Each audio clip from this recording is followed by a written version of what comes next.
Hey there, and welcome back to painting the Kuge Delegate. And now we're gonna finish her off. So first up, gonna work into the kimono a bit and get some golden brown mixed with some white. Lighten up the yellow again, bring it back to the kind of strawy colour. Then add a bit of yellow and a bit more white to that colour mix in order to bring it up to a sort of nice mellow pale yellow.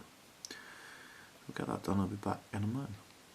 So here we have the kimono all highlighted up then, and as I said, I started off with a heavy golden brown mixed with a bit of white to bring it up to slightly lighter than the light sand highlight from before I put the yellow ink on.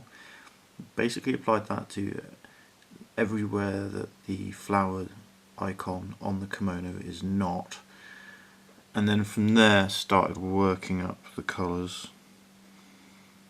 So afterwards I added more white to the mix and also a little bit of moon yellow to make a kind of buttercuppy yellow colour, which is then applied over, making sort of the large highlights if you like.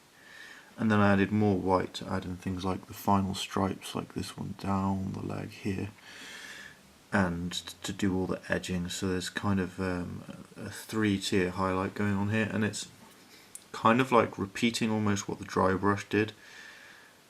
And you may be thinking, why do you perhaps over-engineer these colours? And it's because by doing this you get that depth of colour that you wouldn't otherwise get. Also, whilst I was doing this, I used the light golden brown to do the sandals, so they're all highlighted now. And because I've been using white, I also used white to do all the socks. So it's, well, the aim is a multiple birds with one stone kind of thing, really. And I think as a technique it works quite well. This is like the opposite of if you ink last. So if you ink last, what you want to do is you want to put, like, say, lay up a straight golden brown underneath. Maybe do a mid-tone, or maybe go yellow ochre, golden brown, and then white on top.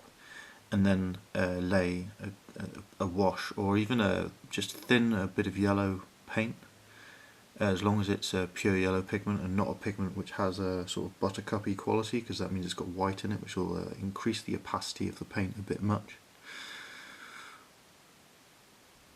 And then you can achieve a similar effect by doing that, and in fact you might achieve something with a bit more fluidity to the blends, if you like. But for me, this works quite well because what I'm going for is that kind of pastel-y look, and I think that this way around you get more of a pastel-y feel because it's that kind of oriental colour range where they tend to go in for these very pastel colours in traditional Japan, not necessarily in modern Japan. In modern Japan they have all kinds of crazy clothes. Next up then I'm going to do the oranges and the flowers, and I'll get into the skin tones as well, and probably introduce the pinks, so that essentially the kimono and the flesh will get done at this point. Before I do the pinks I'll do the flesh, so that it goes, the sequence I'll do it, I'll probably do the flesh, then the pinks, then the orange flowers, so that I'm working from the back forward. I did the kimono first because it should have possibly been done last really, but or just before doing the flowers, but I like getting big areas blocked in, it's just a thing of mine. So I'll be back in a mo. Here we have it then, all of our oranges, pinks, blues, flesh, everything, all done except for, we've still got to do kitty and all the black stuff like a hair and the briefcase. And in terms of the oranges, I'm pretty happy with how this has turned out. It's perhaps overworked. I think you could achieve the same effect for less. So it was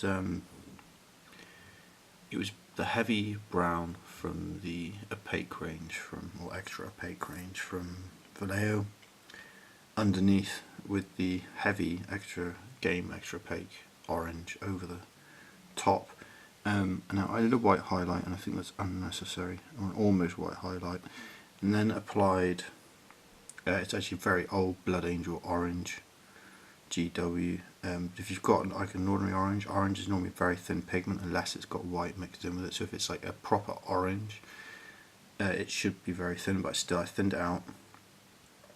Applied that over the entire flower, so up until that point I'd been painting individual petals, and I painted this thinly over the whole thing, one to bring it much more towards orange and away from the sort of pastely orange that the heavy orange from the extra opaque range is, and the other reason is to blend the yellow, which was the same kind of yellow as the rest of the kimono, forming the centre flower, into the flower itself, so that each flower is kind of separate and stands out from the kimono as a whole. The blue is just the same, I think it's magic blue. Yeah, magic blue, just had to check there, sorry. And that's just been taken up to virtually white. The flowers had the same colour ranges applied to them in the same way as on the kimono and on her obi, so the orange and the blue have been done the same way. And then her flesh was originally pale skin, and or pale flesh from the model colour range, and then it's had a thin ink wash of the pale skin mixed with red, so 1 part pale skin, 1 part red, 2 parts water, very thin, just to stain it, and then reapplying the pale flesh colour. I did put a bit of red in the eyes, but I decided to keep the kind of purple lipstick and purple eyeshadow for this one. I did put a bit of red in the eye, so she might be mechanical, who knows. But next up I'm going to do the, oh sorry, before we go there, I also put in some details on the penguin who's attached to her obi. Next up though, I'm going to get all the blacks done, so I'm going to run some green through her hair and possibly use a green ink wash on it rather than a black ink wash. And I'm going to darken up the stripes on the back of Kitty, give Kitty a bit of a white belly, maybe white tips to her paws, white bits on the face around the nose and mouth, maybe brown just around the eyes, and put in the eyes. So I'll be back in a moment when that's all done. Here we have it then, all complete, the Kuge Delegate, and I've just run some green light through her hair. It's similar to the mossy green that I've used as highlights on the kitty, and I just wanted to have her hair reflect the kitty, who is a type of kitty with yellow eyes.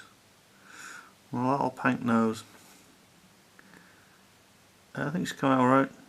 So we've got a Kuge Delegate ready to go. Final little spot highlights in so using grey. It's just cold grey with white spot highlights on the case to give it that shiny feel. Giving her the anime style reflections in the hair, and finished her hair off with a green wash.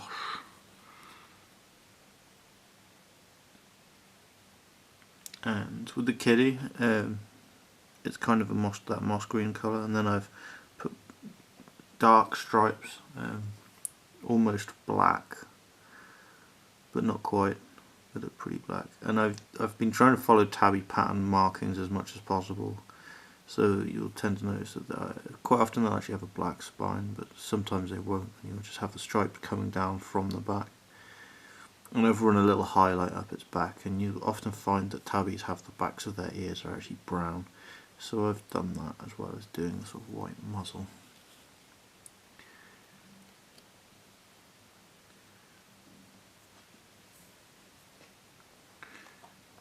As ever though, cool mini or not, you guys decide. And I hope everything your paintings come together really well. The other thing that has occurred to me with this one is just because she's meant as a high profile target, doesn't mean she has to be that. With that briefcase she's carrying, she could be a super hardcore hacker, or even a very well turned out engineer or medic, depending on what day of the week it is and what you need. her to be on your behalf. So I hope that you're getting everything painted up to a standard that you're already happy with, and everything's coming together for you really well. Thank you for watching, have a good one and take care. Bye bye.